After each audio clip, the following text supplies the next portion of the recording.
Sayang dah, itu Pokesmas tu. Betung Watu. Lorong masjid Lampu, Kecamatan Betung Watu, Bangkalang. Di depan Pokesmas tu. Dah 2 kali tahunnya. Yang akibat tipu. Tolong perhatikan pihak pemerintah Betung Watu. BMMN dengan ni masalahnya. Yan.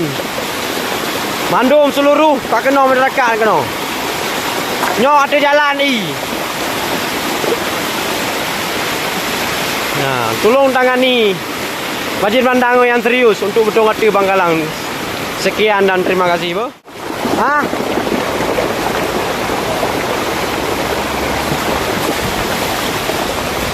Oh.